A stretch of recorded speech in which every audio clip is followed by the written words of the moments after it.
일하지 않는 게 죄는 아니잖아. 오늘은 이 일하지 않는 청년들에 대해서 이야기해 보려고 해. 꾸준하게 지속되어 온 사회적인 문제지. 일하지 않는 청년들에 대한 이야기야. 작년 기준으로 약 42만 명이 취업 준비를 하지 않고 쉬었고 올해 2월에는 약 50만 명이 넘었다고 해. 굉장히 높은 수치지. 왜 일을 하지 않을까? 나는 이 청년들이 일을 하지 않는 게 아니라 못하는 게 아닐까라는 생각을 했어. 물론 일자리가 있긴 하지. 단기 알바도 있고 계약직도 있고 또 다양한 일자리들은 있지만 청년들이 원하는, 그러니까 양질의 일자리는 한정돼 있다는 거야.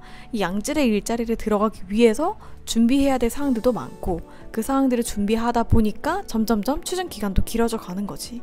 이 외에도 엄청나게 다양한 원인들이 있겠지. 근데 그럼에도 불구하고 쉬는 숫자가 굉장히 높다라는 게 안타까운 것 같아. 누가 대학교까지 혹은 고등학교까지 공부를 하고 일을 안 하고 싶겠어. 내가 일을 해도 좀 좋은 곳에서, 복지가 좋고 좀 내가 일하는 만큼 보수를 잘 받을 수 있는 곳에서, 성장이 있는 곳에서 일을 하기 원하지. 하지만 원하는 직업의 자리는 한정돼 있고 들어가고 싶은 사람은 많으니까 또 이런 일들이 발생하지 않는가 싶어. 내가 정말 일을 안 하고 싶어서 안 하는 거라기보다는 열정과 이 모든 것을 다 해서 일할 양질의 일자리가 부족한 거지. 사실 이 문제는 굉장히 오래전부터 대두되어 왔던 문제인 것 같아. 그런데 이 문제를 두고만 볼 거냐? 그럴 수는 없으니까. 사실 뭐 솔루션이라고 하기에는 뭐 거창하지만 내 기준으로 이런 경험들이 도움이 됐었다. 그리고 앞으로 이런 변화들이 있으면은 좀 청년들이 일하기 좋겠다라는 마음이 들었어. 첫 번째는 내가 아는 것보다 더 다양한 세상이 많다라는 것을 인지하는 거야. 이거는 이제 개인적인 측면에서의 노력이라고 할 수 있겠는데, 사실 우리 세대가 미디어, 특히 SNS에 굉장히 특화되고 가까이 느끼는 그런 세대잖아.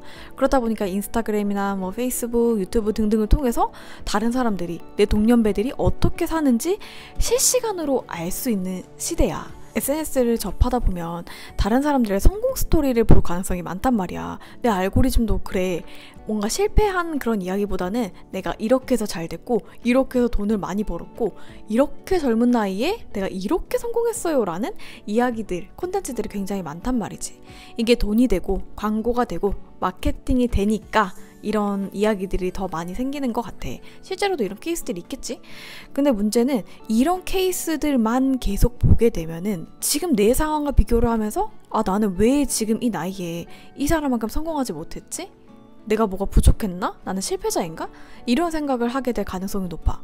사실 나도 처음에 회사를 다닐 때는 몰랐는데 퇴사하고 뭔가 나만의 것들을 만들어 나가고 도전을 하면서 내 나이에 더 많은 경제적 부를 가지고 더 높은 사회적 지위를 가진 친구들을 보면서 저 친구들 참 대단하다 라는 생각에서 그치는 게 아니라 왜 나는 저렇게 못했지? 내가 저 친구들보다 뭔가 더 떨어지는 면들이 있나? 라는 그런 생각이 자연스럽게 드는 거야. 한두 번이면 괜찮아. 근데 여러 번, 뭐 한 달, 두 달 혹은 1년, 2년 이렇게 되면은 나는 정말 실패자구나. 내가 정말 저 사람들보다 덜 떨어진 존재구나 라고 느낄 수가 있어. 이게 바로 상대적 박탈감이야. 상대적 박탈감에 오래 노출되다 보면은 그 무기력이 높아질 수 있어. 나는 이래서 안 돼. 난 저래서 안 돼. 내가 이렇게 해도 어차피 쟤네들처럼 잘 되진 않을 거야 라는 생각이 들 수 있다는 거지. 근데 내가 세상을 그렇게 오래 살진 않았지만 정말 다양한 사람들을 만나보고 부모님과도 얘기해보고 어른들을 만나보면은 그렇게 이 세상은 단순하지 않아. 내가 생각하는 성공의 세상이 다가 아닌 거야. 그리고 성공이라고 하는 그 프레임도 굉장히 다양하고 이거를 아는 게 굉장히 중요한 것 같아.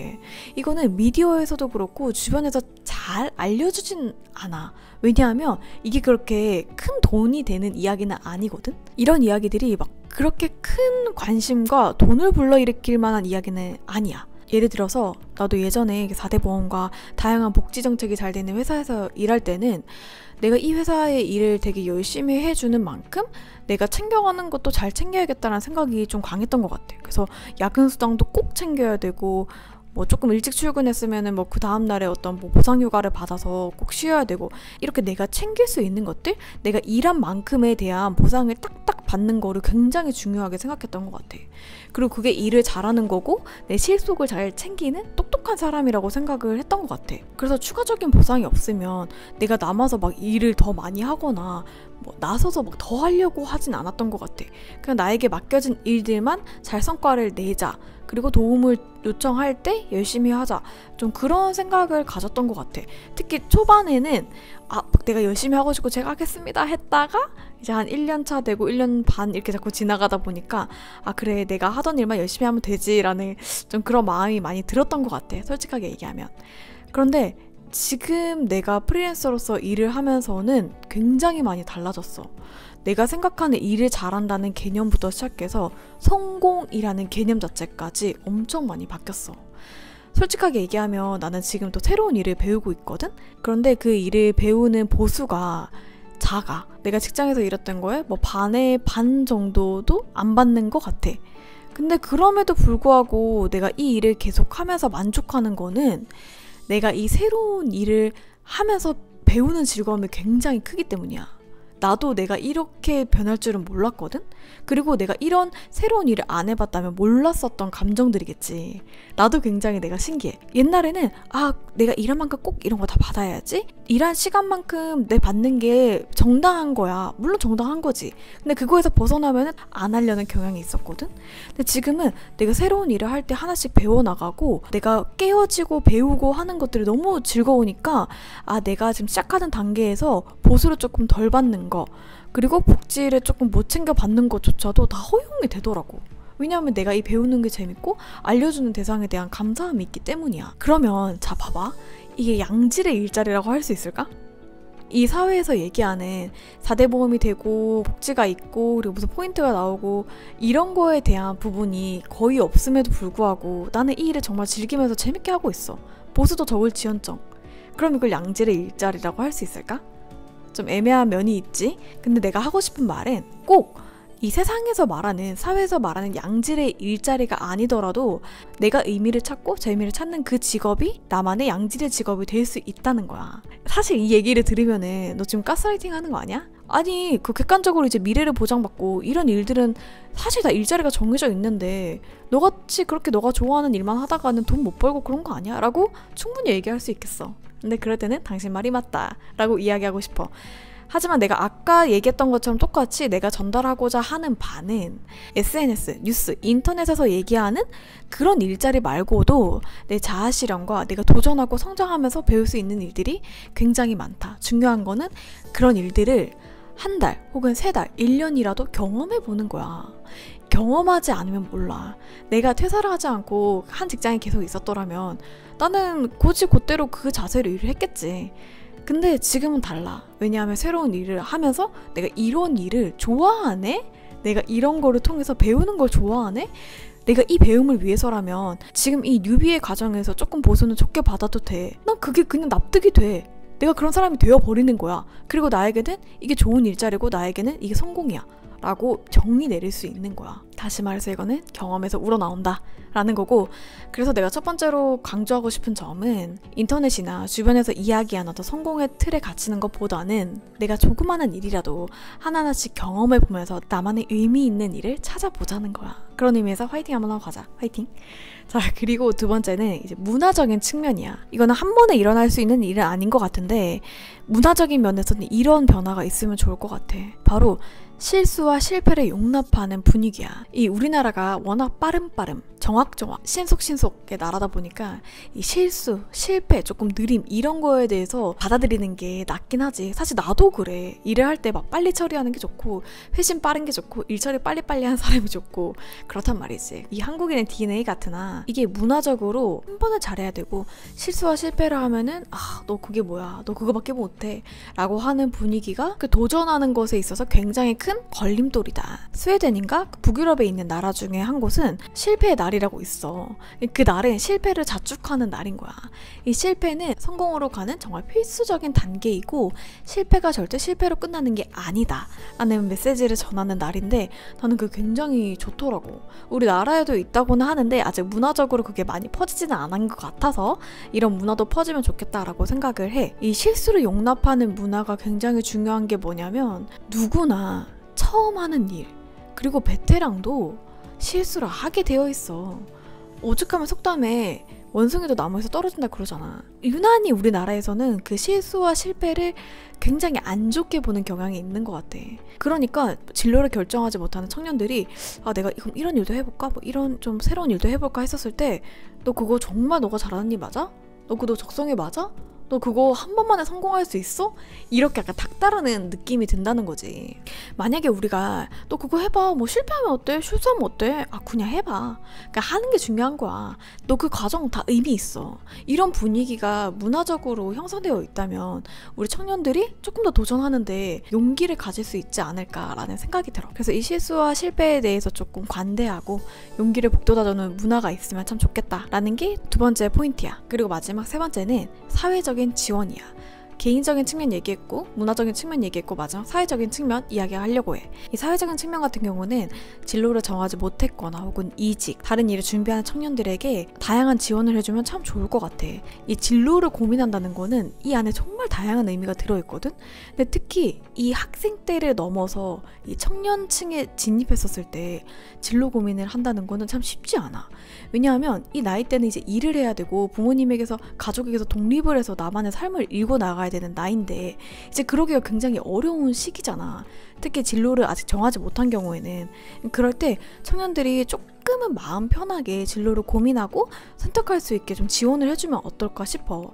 해외 같은 경우는 이제 대학교를 졸업하고 1년 동안 직장을 가기 전에 그 유예 기간이 있어. 전 세계를 여행하면서 본인을 알아가고 진로를 찾는 갭이어라는 제도가 있어. 그 제도는 대학교를 졸업한 다음에 1년 동안 전 세계를 여행을 하면서 내가 정말 뭘 좋아하는지, 내가 어떤 일을 해야 할지 이런 거를 생각할 수 있는 시간을 주는 거야. 그래서 우리나라 같은 경우도 대학교를 졸업하고 바로 진로를 정하지 못하는 청년들이 좀 다양한 경험을 할 수 있게끔 뭐 경제적으로 지원을 해준다던가 바우처 사업이라던가 이런 제도를 조금 다양하게 지원해주면 어떨까 싶어.